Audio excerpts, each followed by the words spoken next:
This will be the first time I see myself on a big screen. The year is 1996, and a man by the name of Ken Sagamori was walking the park when he was stopped by the sight of a beautiful young girl and her multicolored dog. He would later go home and draw this same girl and multicolored dog, and that same year, he would present this drawing to a man by the name of Satoshi Tajiri. Later on in 1996, the world would be introduced to Pokemon, and I would be introduced 2 years later to my first addiction, collecting Pokemon cards. Some of you guys might be thinking, first addiction? Yes, first addiction. My second addiction is this curly-headed cutie right here. Oh gosh. This card right here is worth $1,000. And that's just one of my lesser impressive cards. Some of you guys might be thinking, wait, you own thousands of dollars in Pokemon cards? The answer is yes. Let me start from the beginning. The year is 1996, and Pokemon Red and Green was just released in Japan. 2 years later, in 1998, Pokemon would be released worldwide, and they would have everything: cards, shows, anime, manga, TVs, movies, you name it, Pokemon had it. This, in turn, produced a term called Pokemania. Like most card games, you get the cards and play the game. Pokemon was a little bit different. They had a catchphrase, gotta catch 'em all. And at the time, they made it seem pretty easy. There was only 151 Pokemon. Well, 152 if you counted the top secret Pokemon that was only meant to be given to the creators of Pokemon, Game Freak.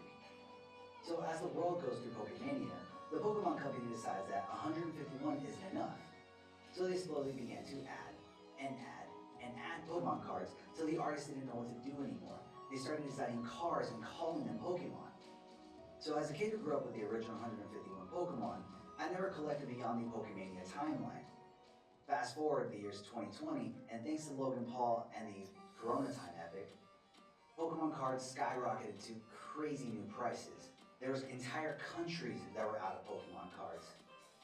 You can sell a Charizard and make life-changing money. The question is, which Charizard? There's plenty of different Charizards out there in the wild, so which Charizard do you sell to get that life-changing money? Well, in the collector's world, there's grading services that give collectibles a stamp of authenticity needed to be sold at crazy high values. A mint 10 is a perfect grade.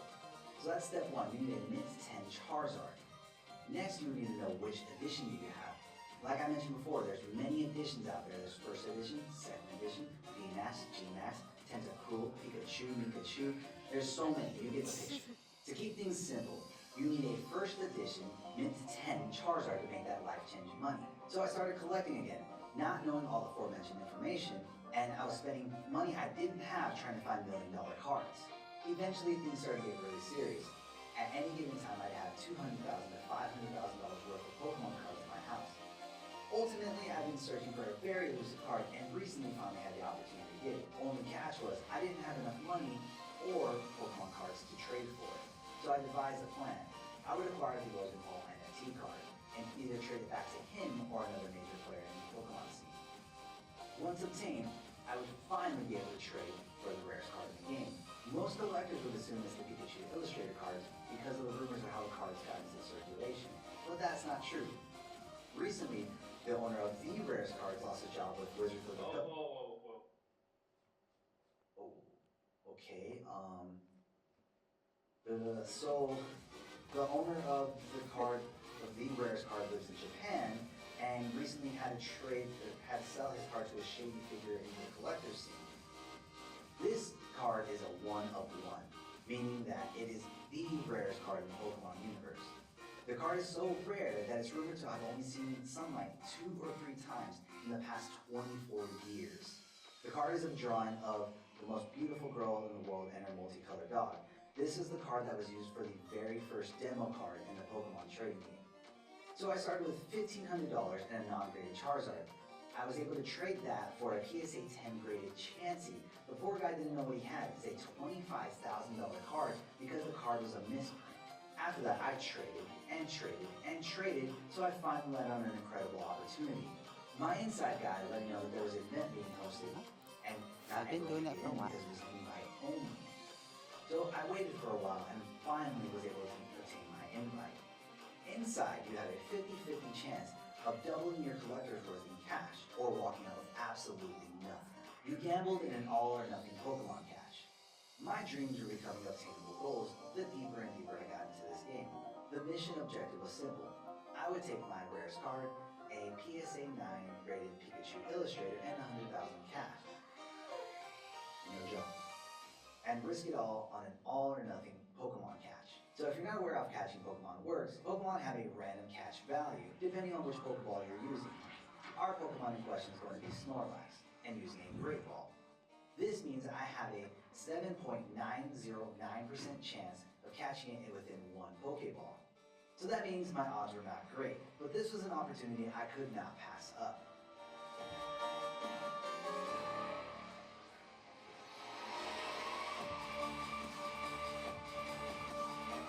But things didn't plan out.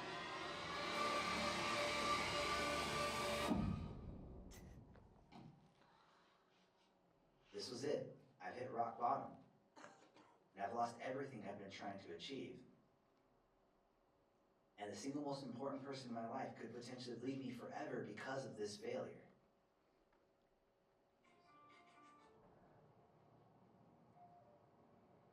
Yeah, what is, man? I'm not doing too hot right now. I just want to be left alone. Bro, what is going on? I'm getting blown up by everybody on social media and you lost everything. What does that even mean? You knew what you were going there to do. I did the Pokemon catch and I lost. That's it. I'm done. I'm out. So you're not gonna try again? Like, what do you mean you're just done with the hunt? Yeah, that's it, man. If I'm even gonna try to get back in this, I need at least $100,000. And who's to say if the guy still has the card? Oh man. Well, hey, bro, I got it. Aren't you good at Smash Bros? What does that have to do with anything? Listen, dude, the owner over at that social right now is such a Smash Bros fan that he thinks he can beat everybody. I bet you if you beat him, he'll give you a second chance at that vote. Go get it, bro.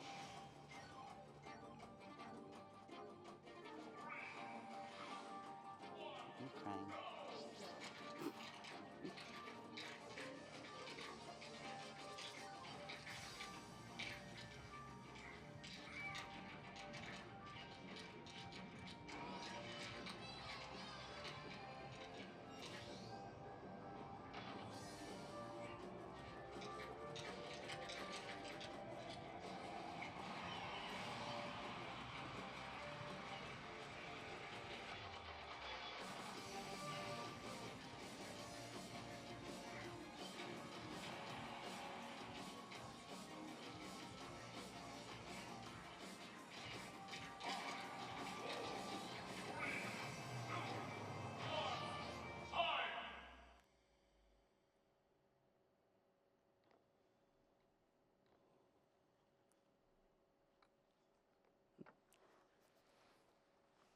It's Curacao. Okay.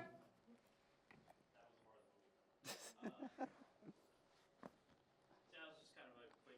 There's a lot I didn't know about. I mean, to be honest, I just met Laz really quickly. I think we worked on a film with Josh. I think I need you to hold. Let's see. This one. Yes. Oh.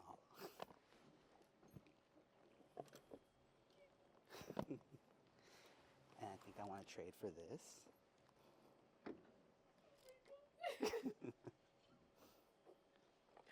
Oh my gosh, dude. No way. Yes. Oh, you say yes? Yes.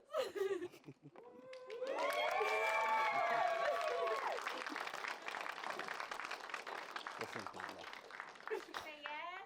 She said yes. Say yes, Sasha. Yes. We didn't hear the question, but we knew it was coming. Oh. Can I have the question? Oh, will you marry me? Yes.